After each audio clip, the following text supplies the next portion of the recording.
सुनिए एक इबरतनाक वाकया अजमेर की रूहानी सरजमीन से, जहां सुल्तान उल हिंद ख्वाजा गरीब नवाज रहमतुल्लाह अलैह की बारगाह में एक शख्स अपनी लालच की आग बुझाने पहुंचा, मगर उसे एक ऐसा सबक मिला जिसने उसकी दुनिया ही बदल दी। एक तरफ थे अल्लाह के वली ख्वाजा गरीब नवाज, जिनके नूरानी चेहरे पर फकीरी में बादशाही का जलाल था, और दूसरी तरफ शहर का एक चालाक और लालची आदमी, जिसकी निगाहें हमेशा दूसरों की दौलत पर टिकी रहती थीं। जब उस शख्स ने ख्वाजा साहब की दरिया दिली के किस्से सुने तो उसके दिल में एक साजिश ने जन्म लिया।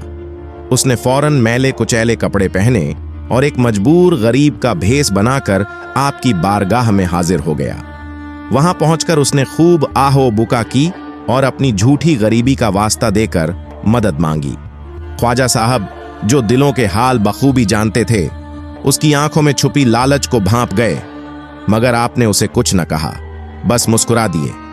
आप उसे एक कोठरी में ले गए जहां अशरफियों का ढेर लगा था और फरमाया, जितना सोना एक बार में अपनी चादर में उठाकर ले जा सकते हो ले जाओ, मगर शर्त यह है कि जब तक तुम मेरी नजरों से ओझल ना हो जाओ, इस बोझ को जमीन पर नहीं रख सकते।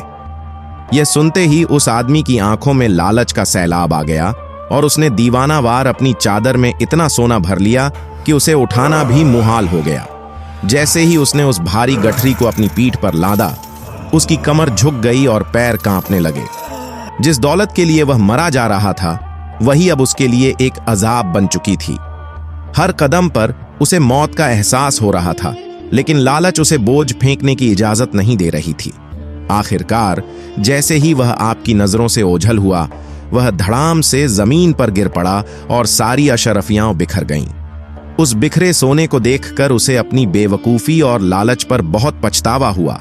उसे एहसास हुआ कि ख्वाजा साहब ने उसे दौलत नहीं, बल्कि एक सबक दिया था कि सच्ची दौलत माल ओ असबाब में नहीं, बल्कि कनात यानी दिल के सुकून में है, और इंसान की नीयत जैसी होती है, उसे फल भी वैसा ही मिलता है। लालच एक ऐसा बोझ है जो इंसान का सुकून छीन लेता है, और असली अमीरी तो अल्लाह के दिए पर शुक्र करने में है।